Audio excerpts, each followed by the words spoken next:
Well, brother, here we are again. Happy 32nd birthday. Celebrating you on this beautiful, beautiful day. September 12th. It's 2025. I am just living in so much gratitude for about almost 7 years now of just beautiful, beautiful friendship. The places we've gone, the things we've seen, the people we've met, the trails we've shredded on our mountain bikes, the hot springs we've sat in. Just every single moment with you has been an absolute joy and a treasure, and you, sir, are yourself a treasure. And yeah, I'm just sitting here making you this video and kind of thinking about the recap of the year.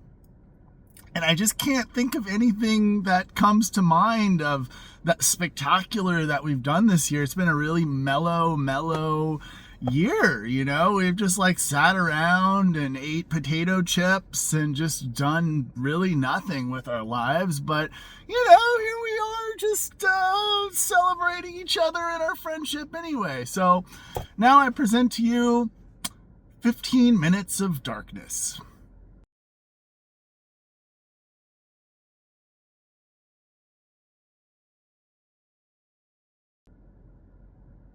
I'm just kidding.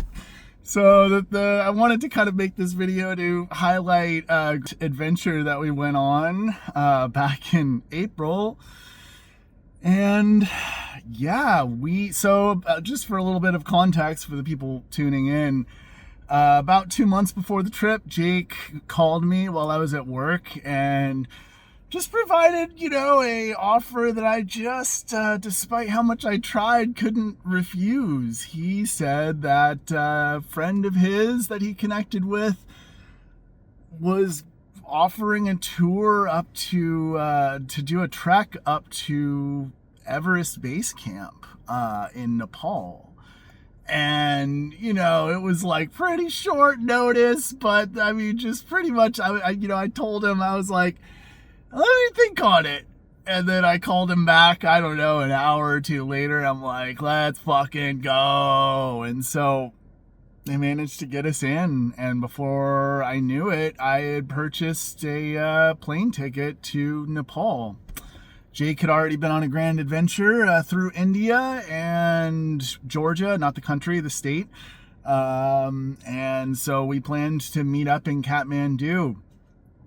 And meet up we did. I flew in a few days early, explored the city, and it was just immediately a culture shock, totally different from Santa Cruz.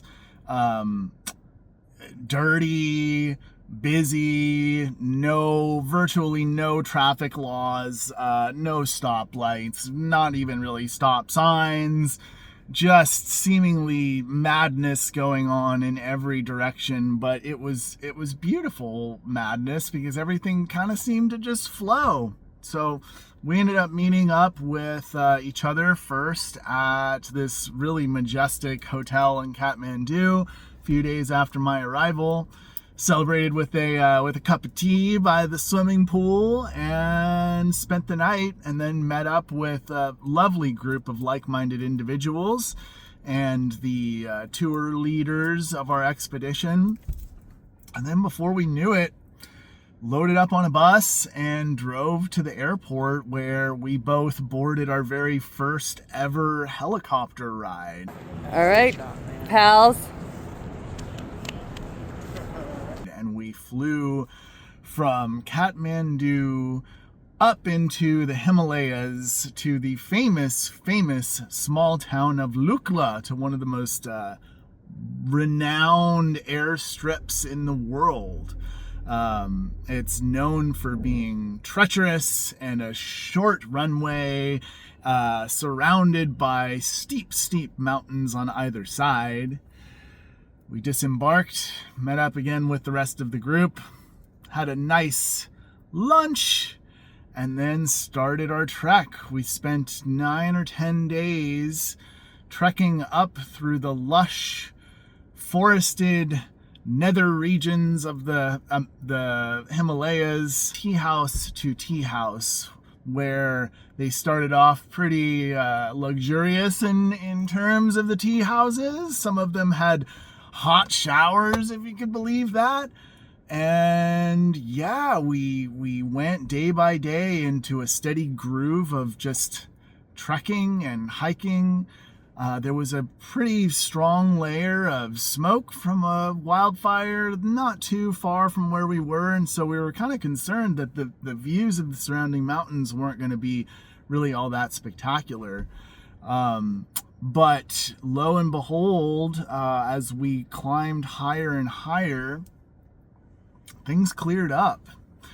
I think it was day 2 of our trek, we arrived at the renowned town of Nomche Bazaar, which was honestly a pretty thriving, built out, maybe not, you might be able to call it like a city, but there's no road. We were passing these Sherpas that carried everything to build the city themselves, and the mules, and of course the oxen that probably brought up the building materials many centuries ago.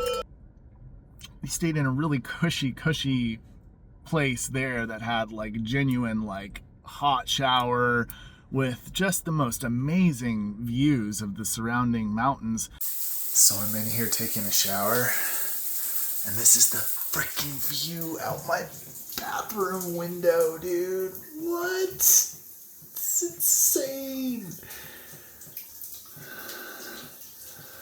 Nomche Bazaar. Still a little smoky, but just a really, really cool city. Yeah, it was as we went along, we were getting to know the group of people that we traveled with. Just lovely people. And I remember that day when we trekked even higher, the landscape started to shift and change a little bit. Still forested, but a little bit more wild. And then we spent the night at a place called, Rivendell, the Rivendell Lodge or something like that. And I remember waking up the next morning, and it was the first day where there was no smoke, and you could just see all of the gorgeous Himalayas surrounding. Just stunningly beautiful. And we could actually see the tip of Everest at that point. We're here, man. It's insane. There she is. Mount Everest. See all that spin drift coming off the top of it? Right at home among these 20,000 foot peaks. So we continued to trek up across these crazy suspension bridges that didn't really look all that safe, but probably were, and just went higher and higher, trail running through these gorgeous mountain ranges, passing by and through monasteries that had the most intricate, colorful, it was art, but it was these shrines to all of these deities, Buddhist, Hindu deities, just beautiful monasteries. And yeah, then the landscape really changed that day, and the trees kind of went away, and it was just rocks all around and snow. And I remember at that point where we stayed, there was this lovely cafe. It was a non-corporate Starbucks, but they just made the best mochas that honestly I think we both have ever had in our lives. And so we spent a good deal of time there. And it was just, you think you've seen Yosemite, and Yosemite is great, but when you get up into the Himalayas and you see these mountains all around you, it's just the scale of them just dominates the entire field of view. And you just feel just how small our problems are compared to these giant mountains, Yo, Jake, how does it feel to have your hops back? Woo-hoo!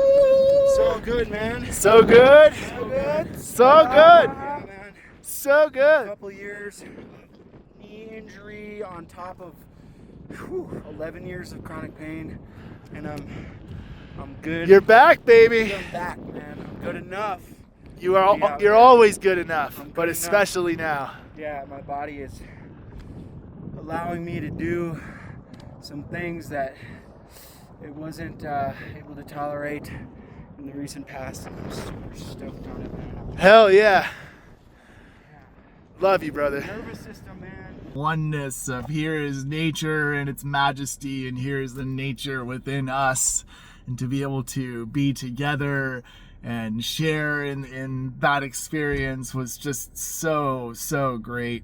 We took an acclimatization hike for one of those days once we got up there, and just had this really kind of brutal uphill hike. We had two really brutal sort of like acclimatization hikes, and then we just continued upward and just had wild adventure after wild adventure. John, your face, dude. Yeah, buddy. John. He's got the mala hanging out. Fuck yeah. Until we eventually made it to Everest Base Camp. It was surreal to be standing with you on Mount Everest itself, the highest mountain in the entire world.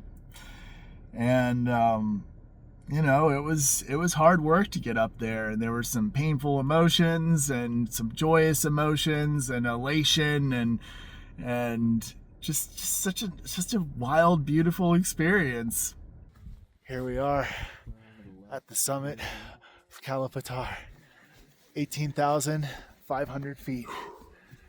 Out here with my best friend, Jake Yoda. We ended up going back down afterwards to a place where we were supposed to catch the helicopter back down to Kathmandu, but lo and behold, it became a total whiteout. We were not able to get out that day, and thank goodness that was so. So life is all about how you handle plan B. Our plan was to catch a helicopter back down to Kathmandu today. And we got to the Yak Lodge, and these are the conditions. Still waiting to hear on the word for the helicopter, but it does not look too promising tonight. So it looks like we will be probably bunking here at this luxurious 5-star resort, the Yak Lodge. Complete with shower and bubble bath and bidet toilet. Because the next morning it was just clear and blue sky all around, which made for a gorgeous helicopter ride back to Kathmandu. I mean, that was just completely surreal. We thought we would celebrate after we said goodbye to the group. All right, Mr. Yoder, what's happening now? Well, we were in the Himalayas this morning. Now we're in the city, Kathmandu. We got to go to the hotel. Shower? How long has it been since you've had a shower? I don't know, dude. Days. It's been a week for me. Probably 6 to 7 days. Still smelling good. I think order of operation goes: we go to a hotel, hot tub, shower, coffee. Our car's being banged upon by an officer. Food, but we're on our own now. Yeah. The expedition is over. And then tigers. Tigers? Tigers. Next stop, tigers. We're going to see a tiger. Tomorrow, Fingers we head crossed. towards the tigers. Let's do it. Yee! By trying to track down maybe the only hotel in the entire city of Kathmandu that had a hot tub. It was more like a, 2-person bathtub with jets. But hey, I'm not complaining. It was basically on a rooftop. We spent about 3 hours in there as the sun set. We ordered room service that was brought directly to us in the hot tub and just totally celebrated being immersed in a warm bath of comfort after, you know, not having a shower for days and being pretty darn cold pretty darn often. Oh, Awesome, man. thank you so much. Thank you so much. Much appreciated. Yes. Look at there. Yeah. Okay, thank you. Bon appetit. And we set off on the town to do some shopping that night and stopped at a little corner store to get some chai. And I remember standing on that street corner and there was traffic whizzing by and I was like, man, I feel lightheaded. I need to sit down. And there was no place to sit. And the moment I had that thought, it felt like I blinked my eyes and then I opened them and I was like, what is going on? There you were sitting in front of me and we were in a hospital and there was pressure on the back of my head and you proceeded to let me know that my eyes rolled up into the back of my head.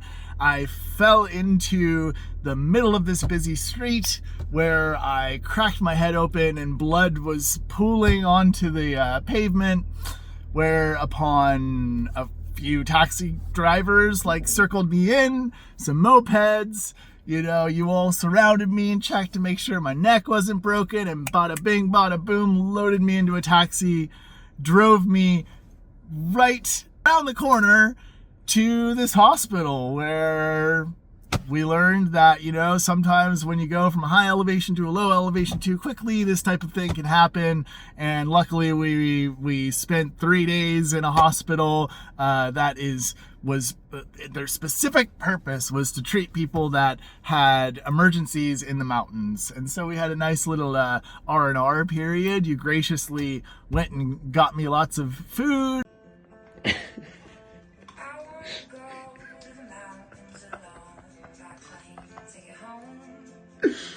Fucking rad. Oh my god. Shit, you never forget.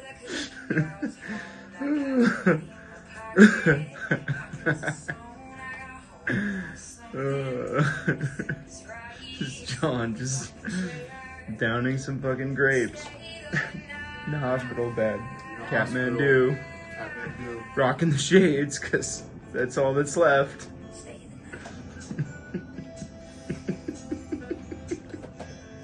And moved our luggage to the hospital. They you know, you asked, hey, can I just sleep in that bed next to John's? And they were like, oh yeah, just make yourselves at home. So we just stayed in the hospital hotel room for a few days and then planned our next part of our adventure, which was to try to go on a safari to see a tiger.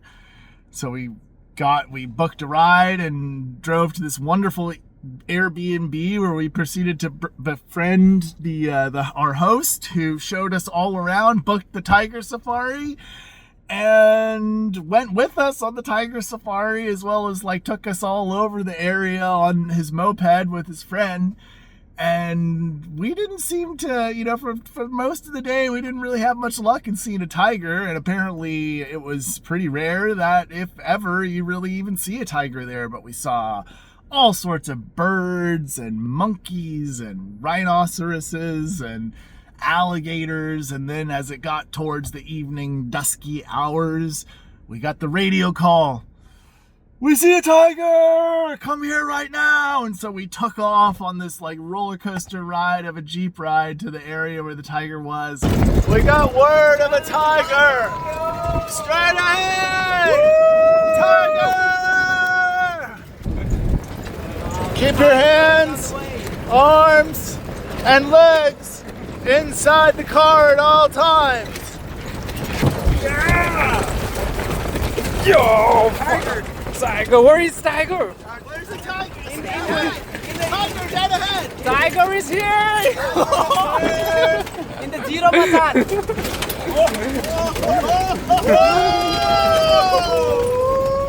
Let's go! Yeah, we're going. Let's go. And they're bathing and grooming itself in the hot sunshine in a lake, across a lake, thankfully, not too close, was our tiger. Mission success. We were dirtied and bumped around, but that was just such a wild adventure. We also did some more touring on the motorbikes with our friends before we bid them farewell, and then booked another ride to the city of Pokhara. Pokhara is a gorgeous, gorgeous lakeside town. We got a plush cherry hotel room that was totally just like poolside, and it was like not very expensive either. I mean, it was super, super, super nice. We ended up actually finding a real hot tub that night. Did it, brother. We did it. Oh, here we go. Here we go. Always a jacuzzi. Oh, it's hot. It's really hot, right? It's really, really hot. This might be 105. 105. Yeah. That we got a ride to and from. So nice sauna. Like, had a security guard that was like guarding us in the hot tub. Like, got a massage 2 nights in a row. Man, like, we rented like a little paddle boat and like found a nice like private little beach area, and then Yeah, eat that pizza. Paddle that boat. like went to a temple where you could only access it by boat or canoe, and then we booked like a paragliding tour. Jake, what are we getting ready to do, buddy? I think we're about to jump off of a very high place and float through the sky, my friend. What is that called again? Snorkeling? And saw Pokhara from the skies. We rented a moped and like rode up to the Shiva statue at an underground like cavern and waterfall. Mind you, us not really having ridden a moped or a motorcycle, and you don't drive on the right side of the road in Nepal, you drive on the other side. So that was a harrowing adventure.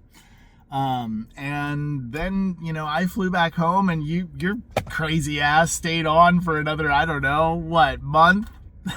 More than a month, doing the Annapurna circuit. And my goodness, man, I mean, it was such a wild adventure. I'm just in such awe and gratitude for that trip and all of the trips that we've done in the past and all of the trips we will do in the future.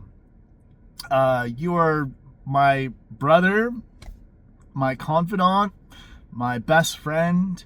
I've never met, anybody like you, and it's just such an honor to get to live together and get to experience and explore life together and have hopefully so many more wonderful years of friendship. And I just celebrate you today on your 32nd birthday, as well as every day. All of the joy, all of the pain, all of the growth. I love everything about you, and thank you for being you, and thank you for, accepting and loving a crazy guy like me. So, best of luck. Oh, and I also forgot about in Pokhara going to Pokhara Disneyland and riding rides and roller coasters with Nimkaroli Baba Ki Jai! Oh my God! We're climbing the lift hill! Oh!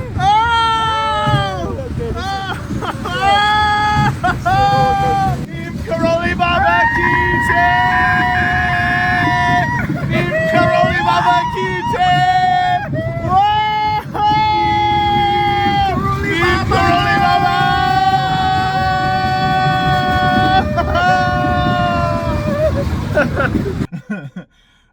Thank you for riding the Vomit Comet with me. How you feeling, bud? I need to go to sleep. And it's still going. Even just seeing the word cheese corn dog right now makes me feel nauseous. So nauseous. Nauseating.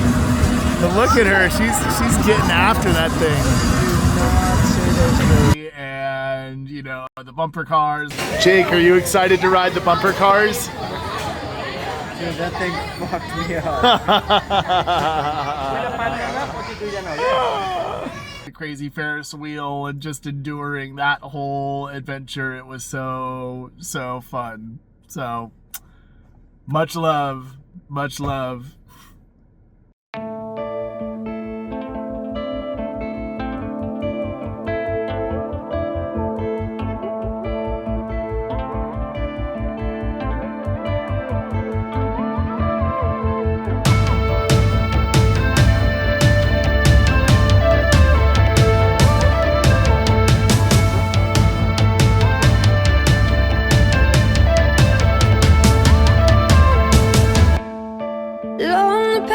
Shards of glass reflect the evening sky, and I think of peach blossoms.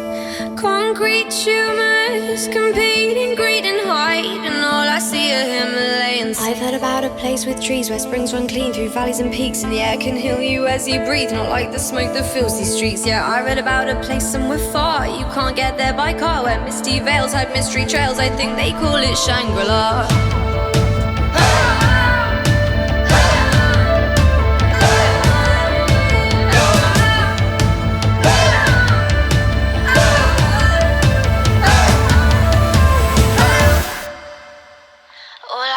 Himalayans.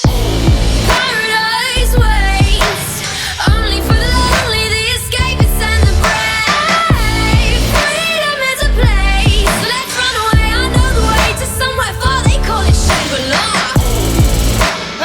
Now think of peach blossom, and all I see are Himalayans. Paradise waits, freedom is a place, and I think they call it Shangri-La.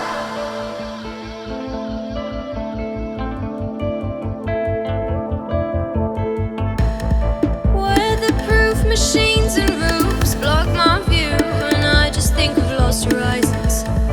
Drains engorged with filthy water call my core, and I make bird songs out of sirens. I've heard about a place with trees where springs run clean through valleys and peaks, and the air can heal you as you breathe, not like the smoke that fills these streets. Yeah, I read about a place somewhere far, you can't get there by car, where misty veils hide mystery trails. I think they call it Shangri-La.